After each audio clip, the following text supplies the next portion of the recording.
Romanos 12, 2. O aviso evangélico é demasiado eloquente, todavia é imperioso observar-lhe a expressão profunda. O apóstolo, divinamente inspirado, adverte-nos de que, em verdade, não nos será possível a tácita conformação com os enganos do mundo, tanta vez abraçados espontaneamente pela maioria dos homens. No entanto, não nos induz a qualquer atitude de violência. Não nos pede rebelião e gritaria. Não nos aconselha azedume e discussão. A palavra da Boa Nova solicita-nos simplesmente a nossa transformação. Não nos cabe, a pretexto de seguir o Mestre, sair de azorrague em punho, golpeando aqui e ali, na pretensão de estender-lhe a influência. É imprescindível adotar a conduta dele próprio, que em nos conhecendo as viciações e fraquezas, suportou-nos a rijeza do coração, orientando-nos para o bem, cada dia, com o esforço paciente da caridade, que tudo compreende para ajudar. Não movimentes desse modo o impulso da força, constrangendo os semelhantes a determinadas regras de conduta, diante da ilusão em que se comprazem. Renovemo-nos para o melhor. Eleva o padrão vibratório das emoções e dos pensamentos. Cresce para a vida superior e revela-te em silêncio na altura dos teus propósitos, convertendo-te em auxiliar precioso da divina iluminação do Espírito, na convicção de que a sementeira do exemplo é a mais duradoura plantação no solo da alma. Não te resignes aos hábitos da treva, mas clareia-te por dentro, purificando-te sempre mais, a fim de que a tua presença irradie em favor do próximo a mensagem persuasiva do amor, para que se estabeleça entre os homens o domínio da eterna luz. Amigo Jesus, Deus de amor e bondade, nós só temos a agradecer, Senhor, pela oportunidade de estarmos reunidos em Teu nome. Momento, Senhor, em que elevamos o nosso padrão vibratório, na certeza de estarmos conectados com os espíritos superiores, nos auxiliando no estudo da noite. Ajude-nos, Senhor, que as lições da noite nos auxiliem ao nosso propósito de melhoria, de renovação íntima, de melhoria interior. Que possamos renovar com as lições de Paulo a nossa fé em Cristo e que tenhamos certeza da Tua misericórdia diante dos desafios dos nossos dias em que às vezes a gente se desequilibra espiritualmente e emocionalmente. Estenda, Senhor, as Tuas mãos misericordiosas a todos os irmãos que passam por necessidade, principalmente aqueles que passam pela guerra. Que o Teu amor, Senhor, enche os nossos corações de luz, de esperança e de coragem. E abençoe todos aqui presentes e a cada lar representado. Fique conosco, Senhor, hoje e sempre. Que assim seja. Que assim seja. Assim seja. Muito obrigado, Maria e Marília. Muito bem, gente. Excelente noite para todos que chegaram agora. Seja bem-vinda, Jaque. Tá? Espero que Obrigada, gente. Goste do grupo. Te recomendo a você maratonar os episódios passados das... Como é que eu faço para maratonar? Eu vou te mandar os links. Meu Deus. A gente hoje vai começar o capítulo 13 da Carta aos Romanos. e a gente vai seguindo pela Bíblia de Jerusalém. Mas quem não tiver a Bíblia de Jerusalém pode pegar a outra tradução que você tiver aí. Vai dar alguma diferença em algumas palavras aí, mas a gente vai consertando, tá? Muito bem. A gente terminou o capítulo 12 e a gente verificou que Paulo deu algumas recomendações para a sociedade, recomendações para a gente. E o capítulo 13, ele continua mantendo esses tipos de recomendações. Qual que é a dica que eu dou assim quando a gente vai iniciar um capítulo, vocês vão estudar sozinhos, reservar um momento? A gente lê o capítulo, depois volta pontuando alguma coisa. Achei a palavra glória. Poxa, eu já sei o que é glória. Não, estou na dúvida do que é glória. Faz uma recapitulação nas anotações que a gente fez. A palavra justificar. Paulo usa aqui justificar. O que é justificar? Eu já sei. A gente montou um glossário, mais ou menos, o que significa essas palavras aí. Então isso é uma dica para a gente, quando iniciar um estudo, quando iniciar um capítulo, a gente vai assinalando. Fica muito mais fácil para a gente poder entender o que Paulo está colocando. E depois a gente vem pontuando junto. Não que aqui no capítulo 13, que é um capítulo até pequenininho, a gente vai encontrar, mas são as dicas que a gente coloca aí de tudo que a gente já estudou e que a gente vai continuar revendo bastante coisa aí em Paulo. Muito bem, gente. Nesse capítulo, conforme eu falei, ele vai continuar mostrando os relacionamentos e os deveres do cristão. Tá? Do cristão. Então, lá em Romanos, a gente viu relacionamento com Deus, conosco mesmo, relacionamento dentro da comunidade e, por último, o relacionamento com os nossos adversários. Até no grupo lá eu coloquei que, nesse capítulo 13, existem também 3 grupos que Paulo pontuou aqui. Não sei se vocês conseguiram identificar, alguém conseguiu identificar quais são esses grupos que Paulo faz recomendações? Não? Joelma, não? Hoje eu não vou cobrar nem da Jane falar, né, Jane? Acho que é a autoridade civil, a autoridade divina, né? O respeito à autoridade civil, à autoridade divina, mas eu não sei.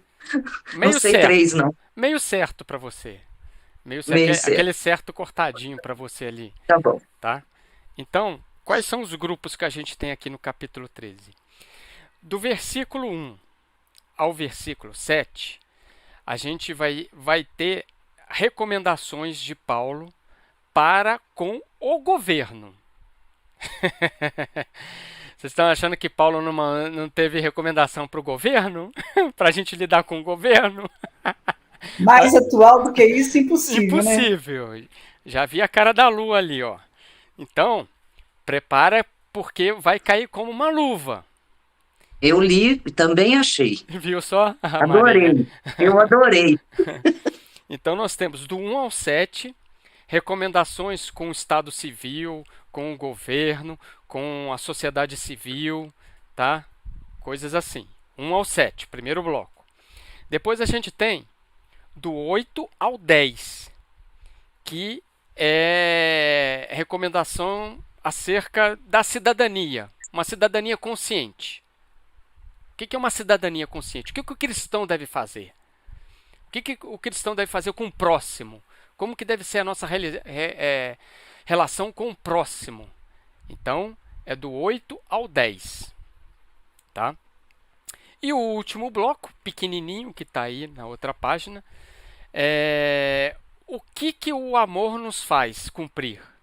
O amor é lei. Qual que é o amor no tempo atual? O que a gente faz com o amor? O que o amor deve representar para o cristão? Então ele começa do 1 ao 7 com o governo, do 8 ao 10 com a cidadania e, por último, do 11 ao 14 é o amor. Né? Ele vem graduando isso aí. Então vamos lá, gente. Olha só o que Paulo está falando. Aqui na BJ, na Bíblia de Jerusalém, o capítulo 13 ele tem um subtítulo chamado Submissão aos Poderes Civis. Então, Paulo começa falando o seguinte: cada um se submeta às autoridades constituídas, pois não há autoridade que não venha de Deus, e as que existem foram estabelecidas por Deus. De modo que aquele que se revolta contra a autoridade opõe-se à ordem estabelecida por Deus, e os que se opõem atrairão sobre si a condenação. Bem, Isso significa que mesmo as leis humanas estão submetidas às leis divinas. perfeito, né? Perfeito.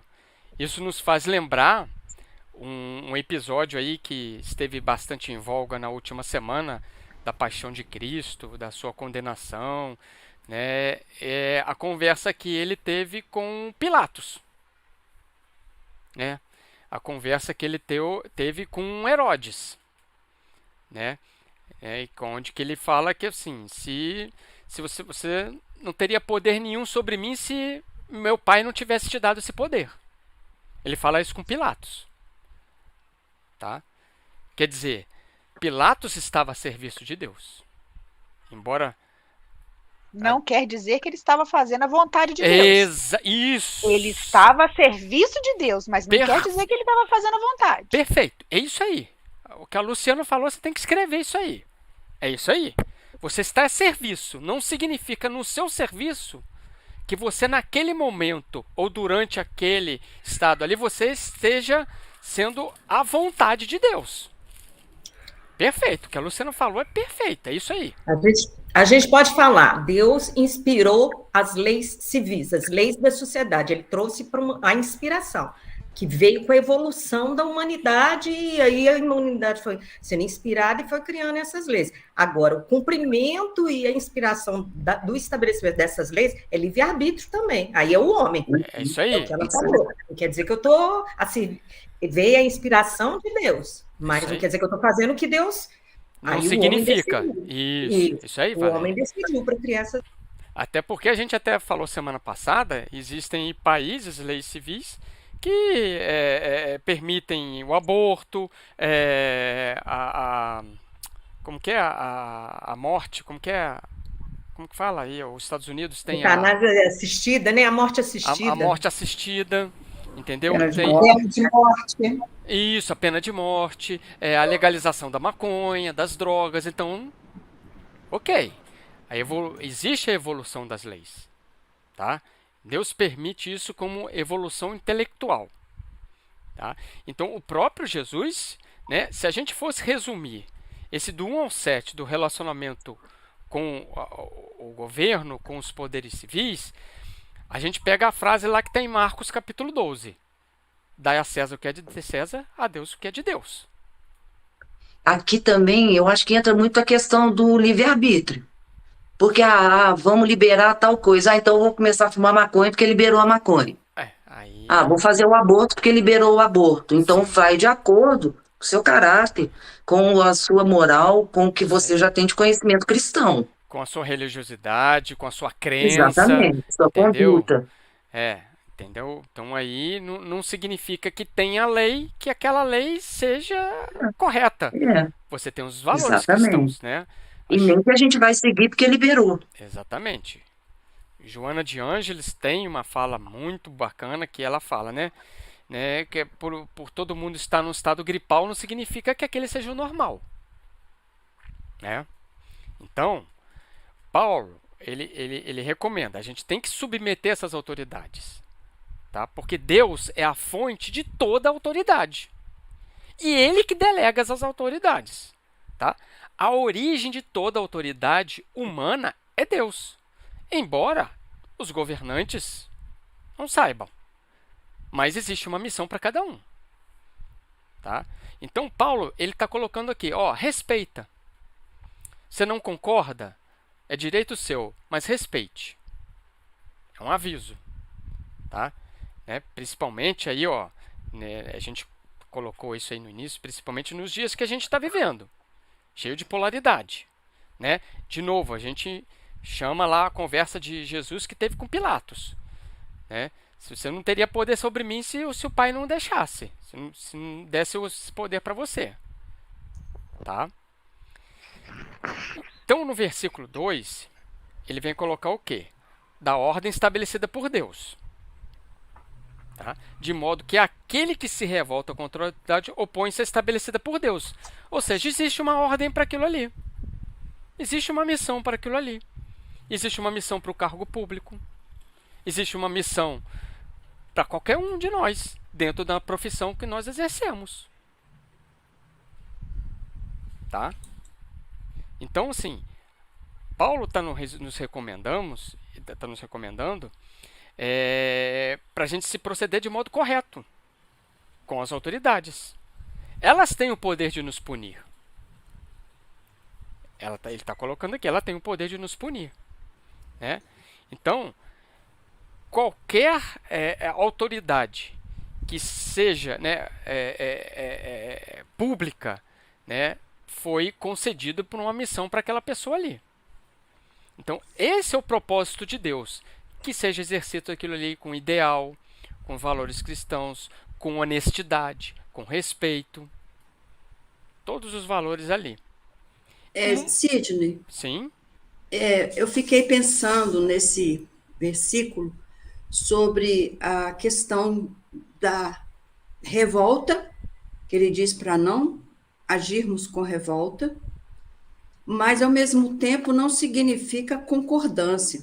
sim. A semelhança de Jesus, que com os fariseus, Jesus nunca se postou de maneira revoltada, Isso. nem desrespeitosa. Jocosa, isso. Jocosa, ele não concordava, ele denunciava, Uhum. ele se posicionava, mas sempre com muito respeito e nunca com revolta e nunca provocando comportamentos e sentimentos baixos nas pessoas com quem ele convivia ali, né?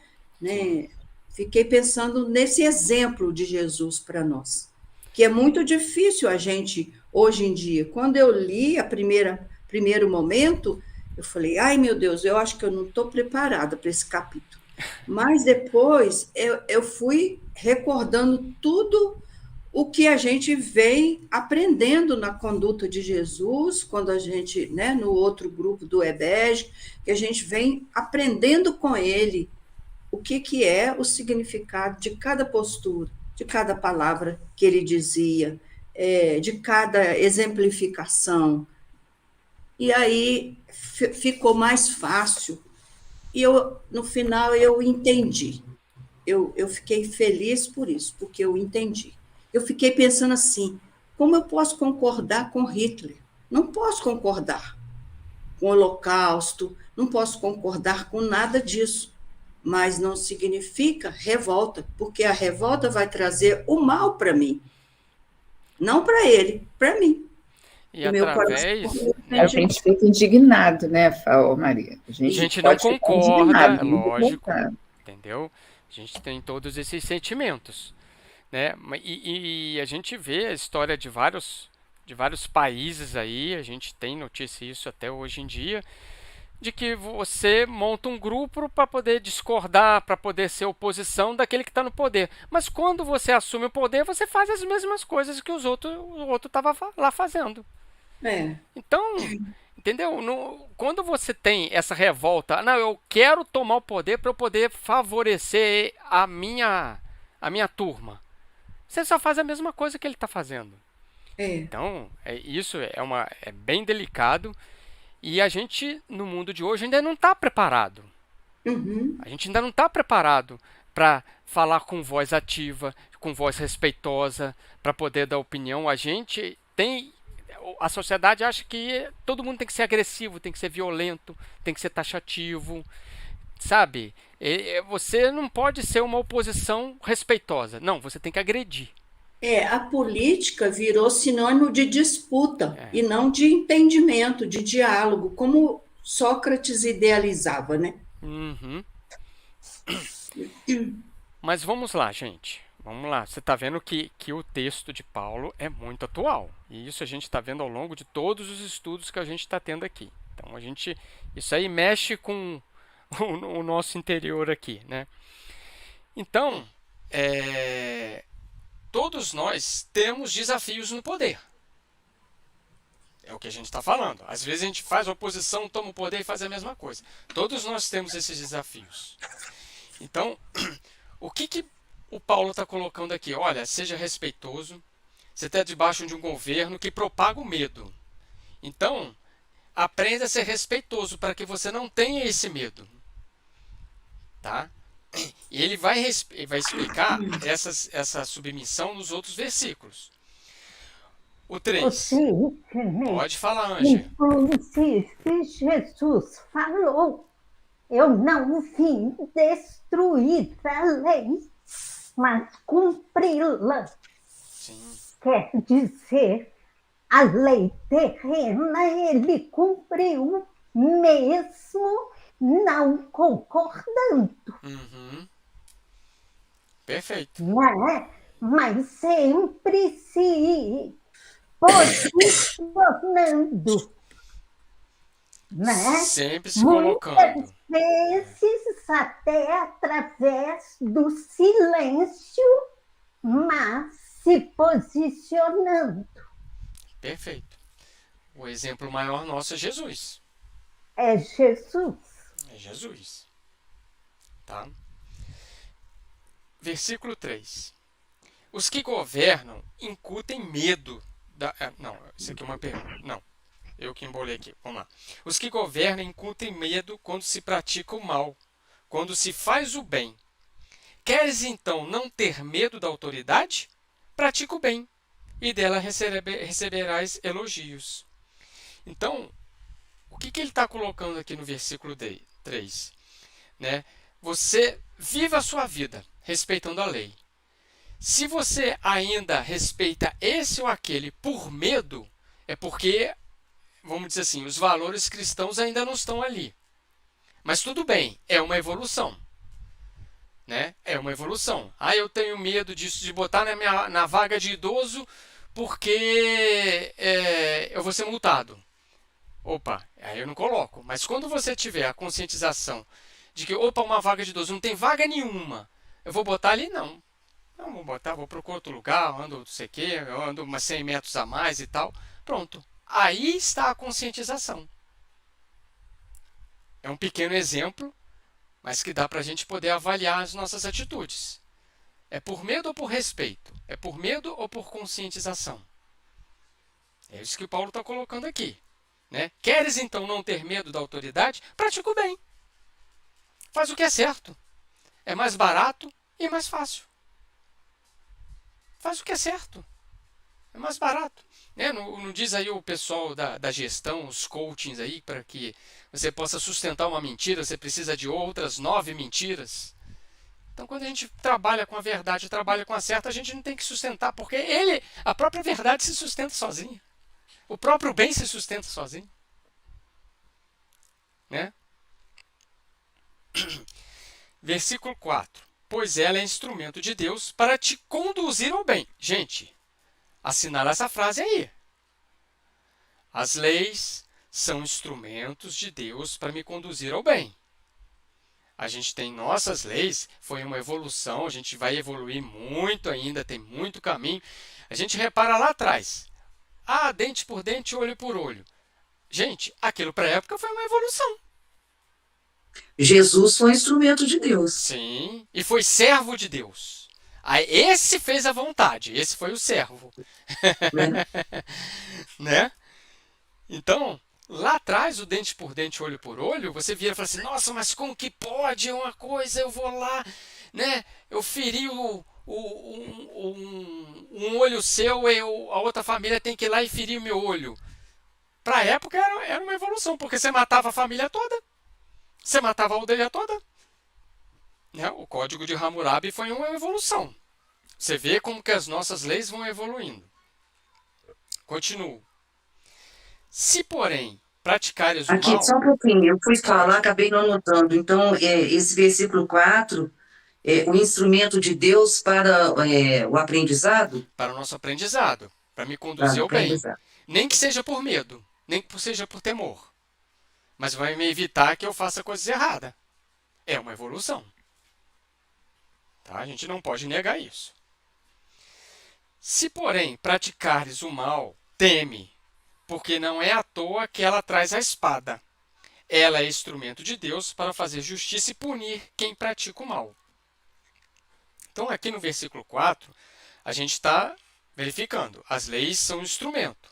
Ah, tudo bem, eu fiz o mal, pratiquei o mal, né? Não é à toa que ela traz a espada. Ou seja, aqui pode ter até uma crítica contemporânea da época de Paulo, porque você pereceria pela espada. Tá? O próprio Paulo, ele morreu pela espada. Ele morreu degolado, né? Pela espada. Então, aqui pode ter embutido também, né? Eu até acredito nisso, uma crítica a como que era feita a justiça naquela época. Tá? Tanto é que ele fala assim, ó, ela é instrumento de Deus para fazer a justiça e punir quem pratica o mal. É a forma que na época tinha. Hoje a gente tem outras formas. Ok?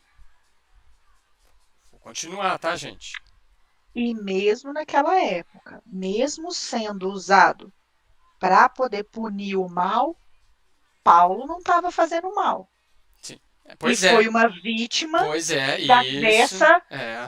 dessa Isso. forma de se corrigir. Ou seja, ali não foi uma Sim, vontade de Deus. Não foi usado corretamente. A lei não foi usada corretamente, né? Então, assim, as deturpações também da lei, do mesmo jeito que tem o lado das pessoas que procuram servir à vontade, a gente vê aí que tem pessoas que trabalham com a lei na mão, procurando brechas na lei para poder libertar pessoas que eles têm consciência de que são culpadas. Uhum.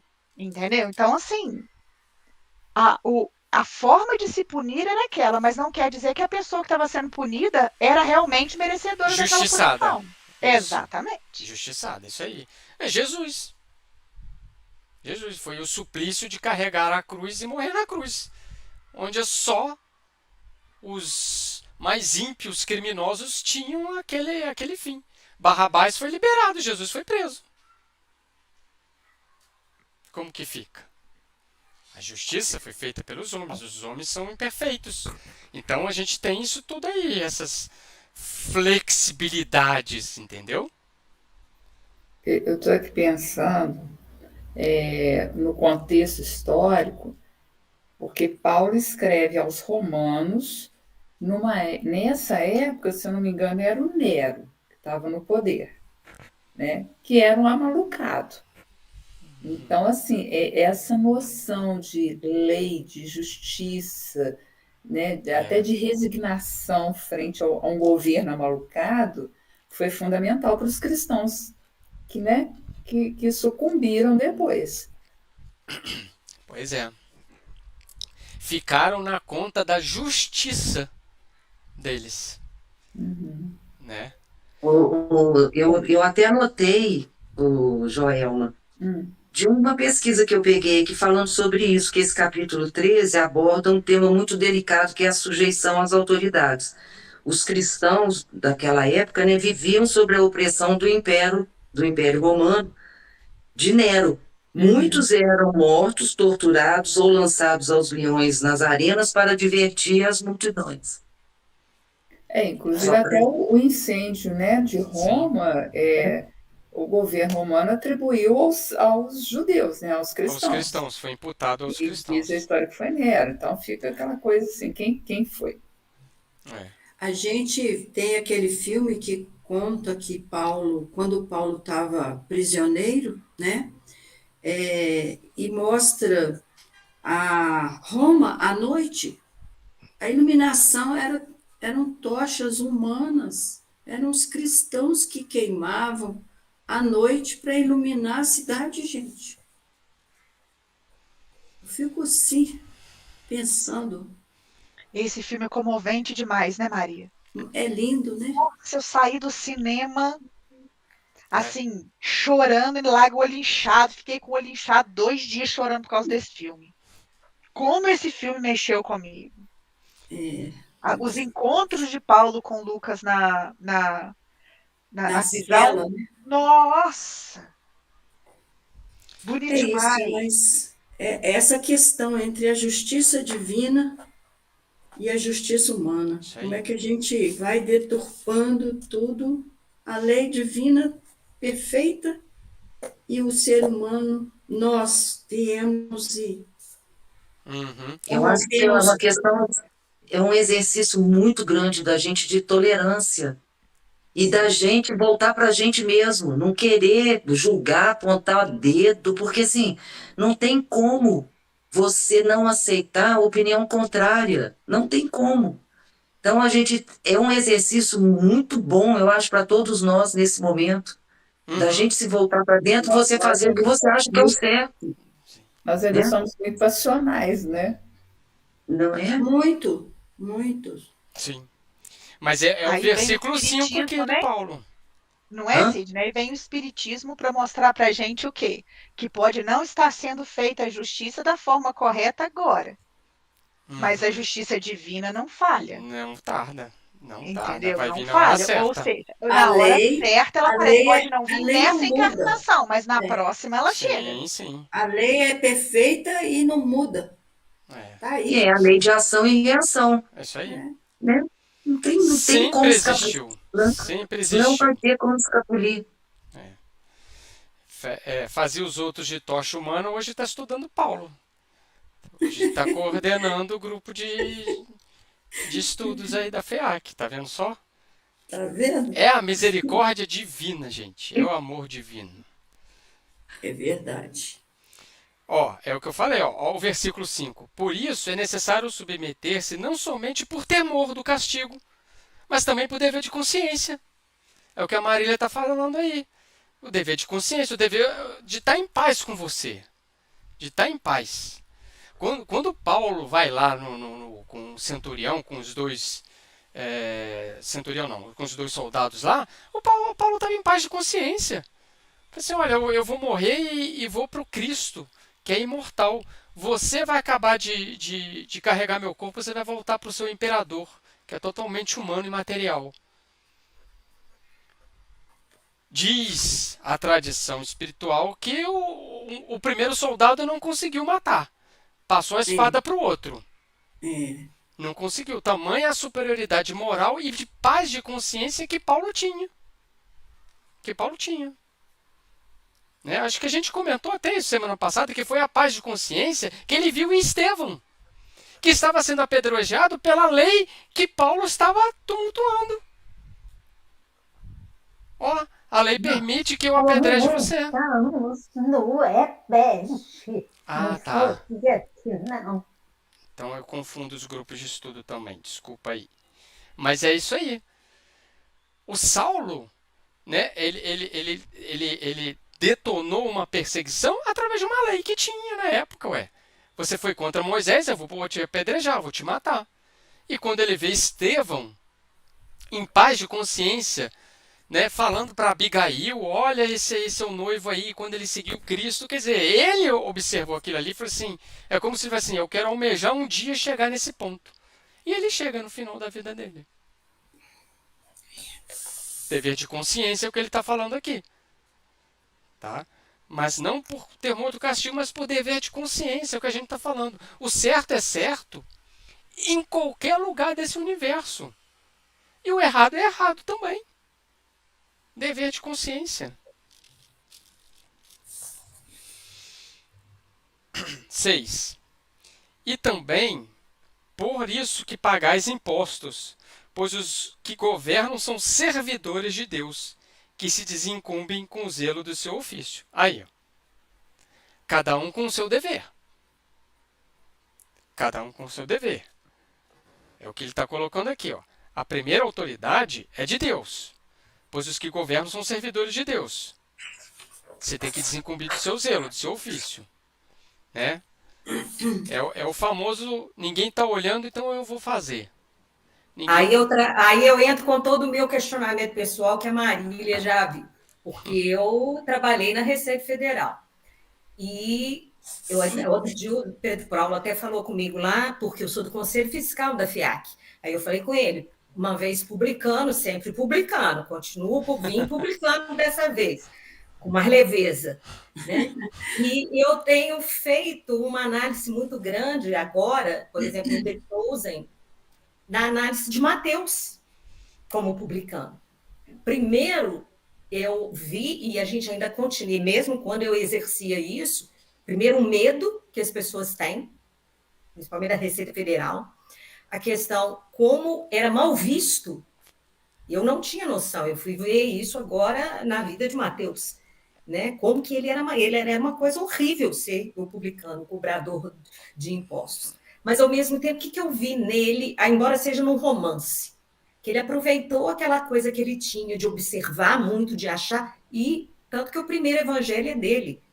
Ali, como que ele escreveu? Ele constantemente escrevendo o que Cristo falava, ele não perdia, né? Mas, e outra coisa, mesmo na época, eu agora estou aposentada, mas mesmo na época que eu trabalhei, o que a gente vê? E eu acho que a gente tem que olhar um pouquinho nesse todo aí, não só na parte de impostos, é que tem o lado de quem exerce a autoridade, porque eu exerci essa autoridade, mas o Estado tem um peso muito grande, ele vem, hoje ainda, vamos colocar o próprio fisco. Ele vem no cidadão e ele tem uma força muito díspare. Mas aqui é o que está falando, mas vamos respeitar. Sim. O que não quer dizer que seja igual nós falamos. Tá, em termos políticos, vamos sair do imposto, em termos políticos. Eu não vou aceitar, eu vou debater, eu vou fazer, eu só não vou me colocar de uma forma radical, agressiva, né? E tem o lado aqui de quem tem autoridade também, que você tem que porque senão a gente fica em cima, você tem essa lei dos homens na sua mão para você aplicar. É uma responsabilidade, né? Ele é muito forte. É. E é uma coisa assim, é desafiante lidar e tentar continuar no mundo dos homens, tentando fazer justiça. Então é uma coisa que, assim, e agora, depois que eu aposentei, é que eu venho entrando nesse raciocínio do ofício que eu exerci. Entendeu? E que está aqui. É o pensamento. Mas é aí quando ele fala que desincumbir com zelo, com carinho, com atenção, com cuidado. Isso. E não você usar dessa autoridade, né, para ser autoritário, vamos dizer assim. É aí que você tem que saber distinguir uma coisa da outra. E uma coisa muito séria é privilegiar determinadas classes, enquanto a classe que mais necessita daquele subsídio, muitas vezes é esquecida, né? Então, tem esse lado também, que o imposto, ele precisa existir, gostando a gente ou não, porque é a forma de se manter o Estado de pé. Mas, por outro lado, que dói na gente é quando a gente vê que o que é certo, justo e necessário vamos dizer, distorcido. É muito triste. Pois é. Responsabilidade é muito grande. Muito é o que a gente grande. está colocando dos governantes, né?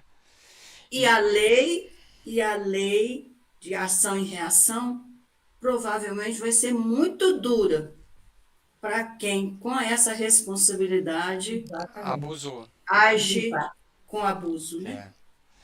Inclusive, tem um item, eu até coloquei aqui, o capítulo 17 do Evangelho segundo o Espiritismo, Sede Perfeitos. Ah, sim, muito bom. Aí tem o item 7, se chama O Dever. É perfeito essa aí para o estudo da gente que a gente está falando. O item 7, ele fala assim... Qual que é, Sidney? Capítulo 17, item 7. O dever. Ele vem falar, ó. O dever é a obrigação moral da criatura para consigo mesma, primeiro. E em seguida, para com os outros. O dever é a lei da vida.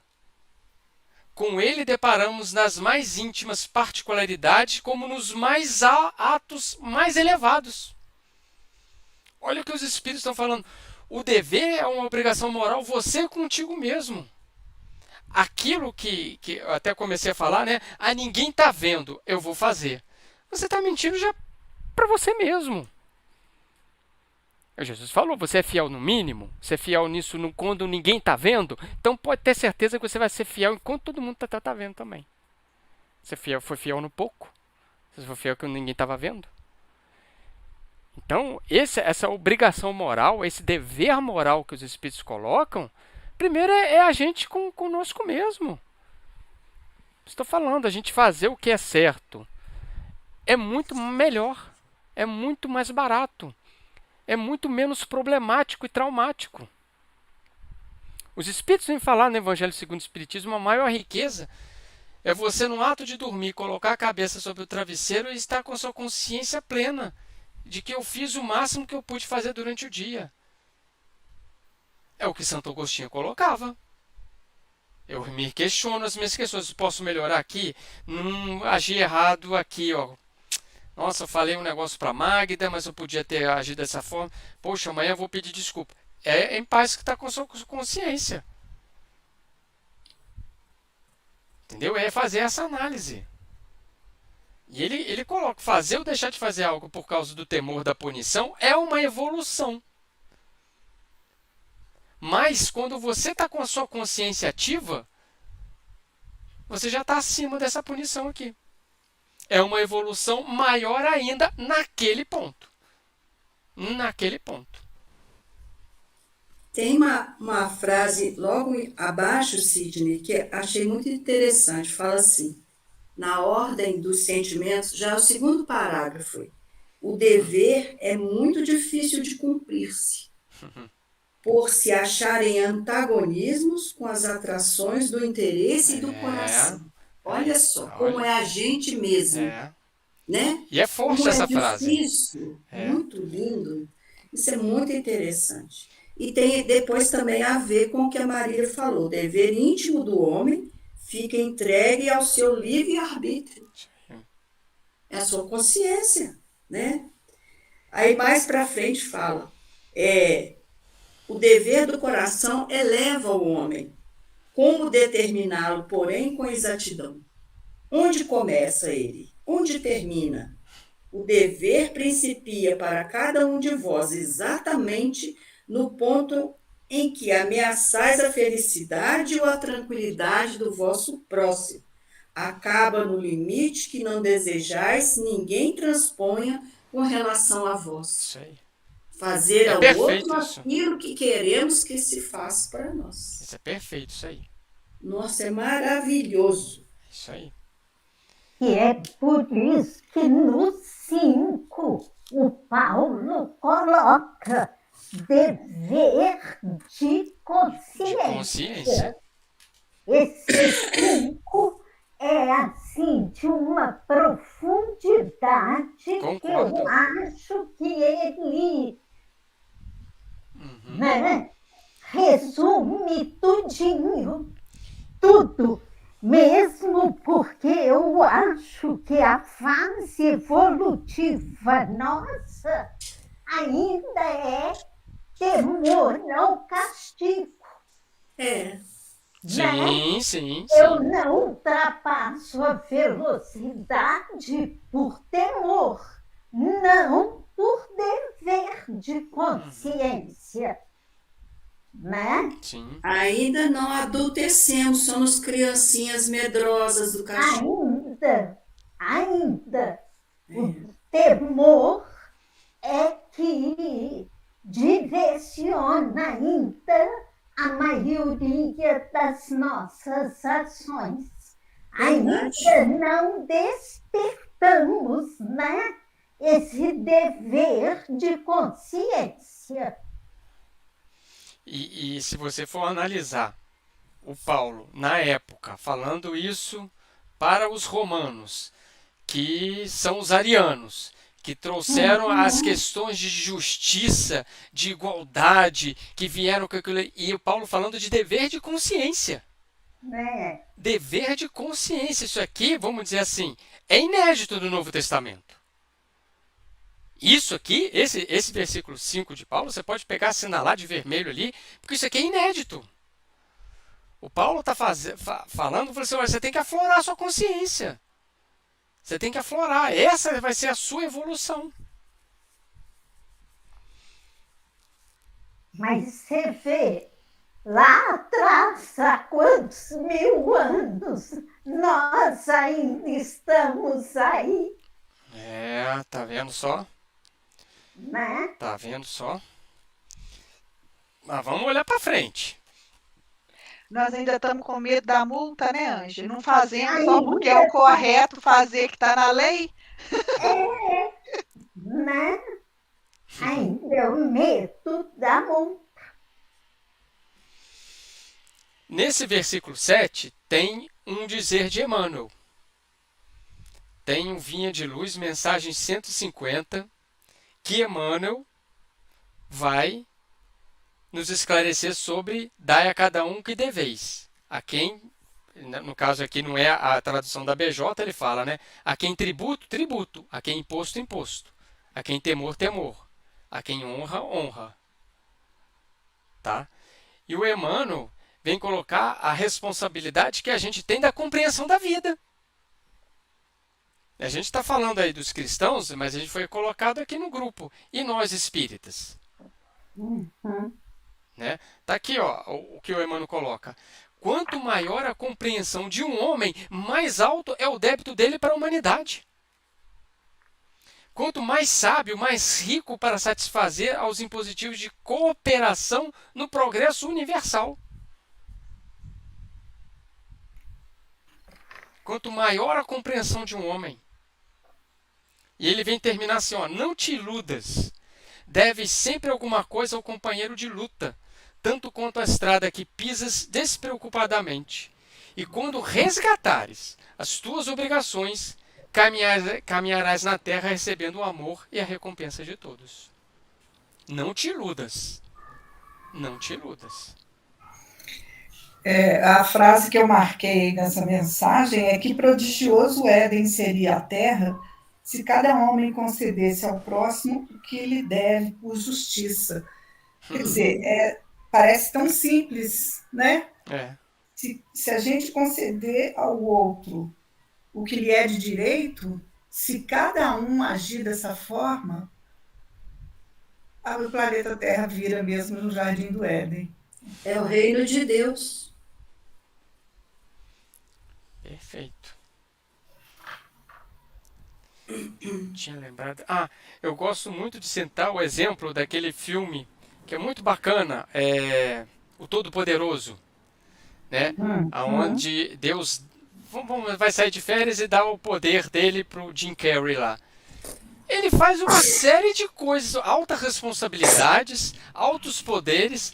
Lá no meio do filme ele pergunta, mas vem cá, com todos esses poderes você fez alguma coisa pro próximo? Ele só fez coisa para ele. Ele só procurou resolver todos os problemas para ele. Ele não fez nada pro próximo. É o que o Emmanuel está falando aqui. Quanto maior a compreensão de um homem, mais alto é o débito dele para com a humanidade. Mais ele tem que ser servidor de todos. Ele fez pro próximo, sim. Ele fez todo mundo ganhar na loteria. Fez todo mundo ganhar 0,01 centavo na Mega Sena. Todo mundo ganhou 0,1 centavo. Todo mundo. Muitos sabem receber, raros sabem dar. E mesmo com essa atitude de egoísmo dele, no final das contas, ele atrapalhou a vida dele também. Ele não conseguiu resolver a questão dele. Ele não fez o bem.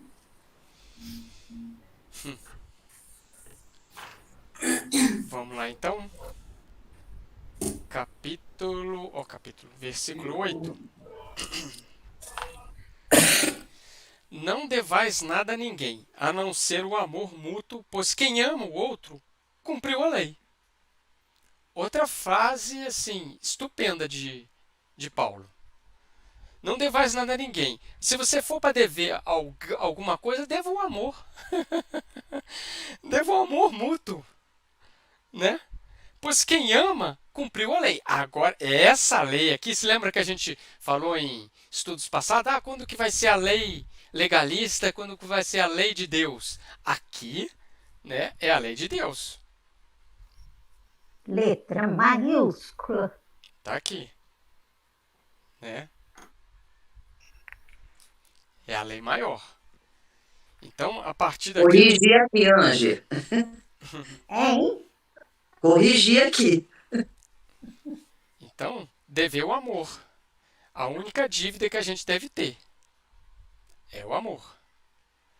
Né? E a lei, a gente falou isso, essa lei legalista, ela era incapaz de expressar o amor. É incapaz de ter o amor. Né? Pelas centenas, 534, 565 leis que eles tinham lá, nenhuma expressava o amor. É a lei da própria obediência, É. né? Da obediência. Era uma atrás da outra, da outra, da outra, da outra, porque não dava conta. Pois é. E sendo que a primeira lei do Decálogo, qual que é a primeira lei do Decálogo? Qual que é? Valendo nota. Valendo nota. Qual que é a primeira Amar a lei? Deus sobre todas Amar a Deus sobre todas as coisas. Isso. E é o próximo como a ti mesmo. E a primeira lei do Decálogo, ela fala do amor. E foi colocada totalmente de lado. Entendeu? Foi colocado totalmente de lado. A primeira lei. Né? E foi a lei que até Jesus falou. Né? Amarás o Senhor teu Deus de todo o teu entendimento, de todo o teu coração, de toda a tua alma. Né? Esse é o primeiro grande. É o primeiro grande mandamento. Né? É lindo. E aí no versículo 9 ele coloca, de fato, os preceitos. Aí ele vai falar do decálogo, né? Não cometerás adultério, não matarás, não furtarás, não cobiçarás. E todos os outros se resumem nessa sentença. Amarás a teu próximo como a ti mesmo. Né? Então, como a gente sabe que Mateus redigiu muitas coisas, as anotações de Levi, como diz Emmanuel lá no Paulo Estevão, provavelmente Paulo aqui está se referindo ao próprio Jesus em Mateus capítulo 22. Está até uma referência aqui da BJ. Mateus 22, 34, 40. Ele provavelmente está se referindo a essa frase de Jesus. Né?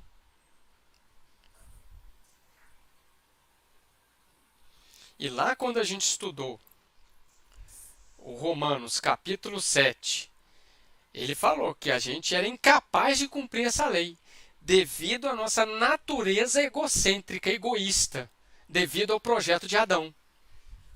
Romanos 7,7. Pode olhar lá. Pode olhar lá. Então aqui no versículo 9, ele vai colocar os mandamentos da lei, né? Depois viraram os mandamentos da lei mosaica também.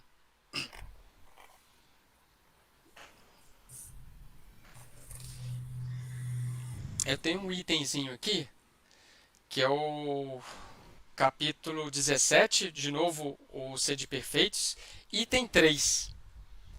O verdadeiro homem de bem é o que cumpre a lei de justiça, de amor e de caridade na sua maior pureza.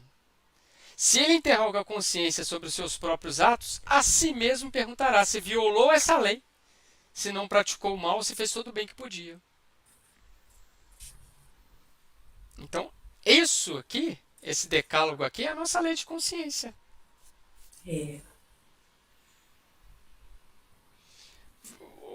Só para fechar aqui, gente, que agora no finalzinho eu vou dar um recado para vocês, no versículo 10, só para a gente fechar. A caridade não pratica o mal contra o próximo, portanto, a caridade é a plenitude da lei. Olha que bonito, gente. A caridade é a plenitude da lei. O que eu acabei de falar, a lei de amor, de justiça e de caridade. É o que os espíritos 2000 anos depois vão colocar na terceira parte do Evangelho segundo do Livro dos Espíritos. Lei de amor, de justiça e de caridade. E o Paulo está falando aqui. A caridade é a plenitude da lei. Por quê? Você só consegue fazer caridade quando você tiver um próximo. Quando você tiver alguém. Você consegue fazer caridade sozinho? O amor sozinho é egocêntrico. É egoísta. Um amor sozinho é egocêntrico, egoísta. Eu quero as coisas só para mim. Eu me amo. Claro que a gente tem que se amar. Mas narcisista, né? Você, a ponto de você praticar o amor só para você, esse é o amor. O amor, ele só funciona com duas pessoas ou mais. Aí ele se trouxe o amor mútuo. É o que o Paulo está falando aqui. Praticar o amor mútuo. É o que ele está colocando. Agora a gente vê também que no 9 é a lei punitiva, né? Sim, é o não. Não matarás, não furtarás, não cobiçarás. É a lei punitiva. Já seguindo, amarás.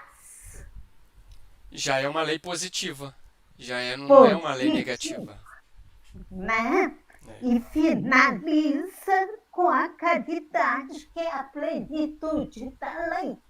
Lindo. Mas esse 9, Ângela, assim que eu penso, você vai ser punido pela lei humana e pela lei divina. Né? Mas eu estou dizendo assim, como que o 9 nos mostra o quê? Mais da lei terrena. Sim. É lógico que com as consequências. Certo. Mas a lei terrena, ela é assim, ela é para coibir. Proibir. É isso aí? Né? É para temer. Porque se a gente praticasse a lei de amor, não precisa da outra. A gente também não teria que estar aqui na Terra, já estaríamos no outro plano, né? Em outro plano. Não precisaria dessa escola amarga. Ainda precisamos muito ainda. Vamos fechar aqui então, gente?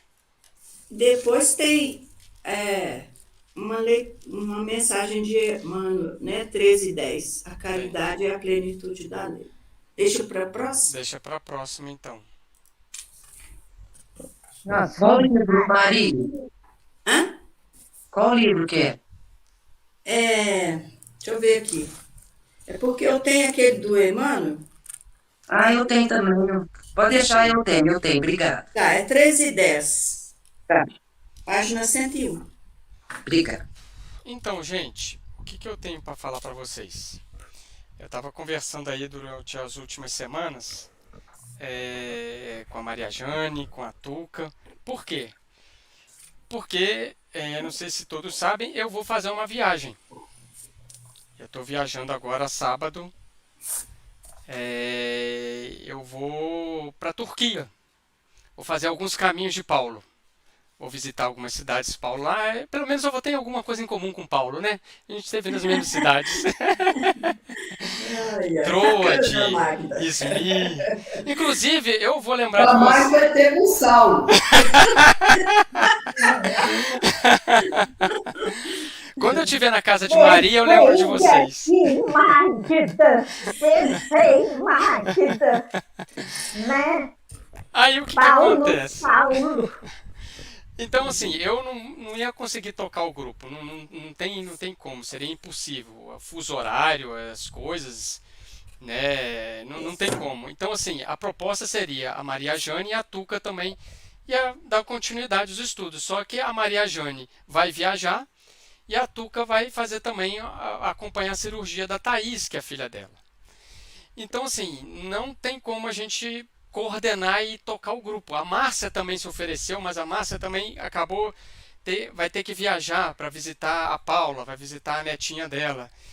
Então, assim, a proposta, a gente conversou também junto com o DDD, a gente fazer um recesso de 2 semanas do grupo, a partir de semana que vem. E qual que é a proposta da proposta? A proposta da proposta é, já que você tem esse horário de 19 às 20 para poder estudar Paulo, permaneça nesse horário. Pega um vídeo nosso aí, dos tantos que a gente já teve, dos 30 estudos passados aí, recorda aquele que você teve mais dúvida. Por quê? Agora vem a proposta da proposta da proposta. Quando a gente voltar lá no dia 10, eu volto no dia 24. Quando a gente voltar no dia 24 de abril, a gente vai fazer tipo um pinga-fogo. uma recordação das cartas aos Romanos. Olha, fiquei com dúvida aqui. Olha, eu li isso aqui, mas não entendi direito. Então, assim, aproveita essas 2 semanas, faz uma recapitulação de tudo aquilo que a gente estudou, assinala. Poxa, eu gostaria de levar essa questão para o grupo que eu não entendi, mas na época eu não tive oportunidade de perguntar. Traz isso aí. Então, o dia 24, a gente faz um estudo especial de recapitulação das cartas aos Romanos. Eu gostei muito dessa frase aqui de Paulo, adorei essa aqui eu não entendi. Então, vamos pegar os estudos que a gente fez, vamos fazer uma recapitulação, né? Aproveita esse horário, mantém esse horário na sua agenda aí, faz o estudo, anota as questões ali, para a gente fazer uma recapitulação e depois a gente toca a nossa vida normal. Ok? Pode ser? Pode ser. Compromisso e comprometimento? Sim. Isso aí. Consciência está falando. O dever de consciência, Maria. É primeiro Boa, para consigo. Para consigo. Vai ter multa? Vai ter multa se você não fizer. Tem temor nessa história. A língua para não. Tá ali com medo da multa do... Já está pronto dela. Já com tudo. Hoje ela nem dorme. Então, mantenho notícias lá, tá? Gente, o retorno vai ser 24/4/24. Olha que data, né? Olha, tá vendo só? Data cabalística. Viu? Muito bom. Então, quem quiser me acompanha aí no Instagram, onde eu for. Eu trago boas vibrações para vocês de lá, tá? Mando energias para vocês, tudo de bom, tá? Traz bastante foto da casa de Maria, por favor. Olha, eu só de pensar já fico chorando daqui. Imagina Eu quem estiver lá. Eu tenho verdadeira paixão para ir lá. Eu daqui eu já fico todo emocionado, Nossa. mas é assim, vai ser muito bom. Vai sim. Vamos fechar então, gente? Então, fazer a nossa oração final. Agradecer esse Pai de amor e de eterna bondade para com esses filhos, para com esses nossos irmãos, para com esse grupo de estudo que ao longo desses meses vem estudando as cartas de Paulo, especificamente esses dizeres aos Romanos, que tanto têm servido para os dias atuais. Agradecemos aos bons espíritos, a falange de Emmanuel, a falange do estudo de Paulo de Tarso, que tem nos acompanhado e tem nos observado, e temos certeza disso, ao longo dessas quartas-feiras de 19 horas. Agradecemos a pleide de amigos espirituais da FEAC, os coordenadores espirituais, todos aqueles que têm colocado qualidade nesses estudos, que têm abençoado a cada lar que aqui fica conectado. Envolva, Senhor, toda a nossa humanidade, nesses momentos de polarização, que possamos, como diz Paulo, sermos o justo que vive da fé, não a fé de acreditar, mas a fé de viver, de vivenciar os postulados cristãos. Agradecemos a Jesus, agradecemos cada oportunidade, a cada dia, a cada minuto, a cada segundo, a cada respiração, porque tudo provém de Deus. Obrigado, Pai do céu. Abençoe cada lar e que possamos estudar juntos durante as madrugadas e vivenciar cada vez mais o Teu Evangelho. Obrigado por tudo e que assim seja. Que assim seja. Que assim seja. Boa noite a todos. Boa viagem.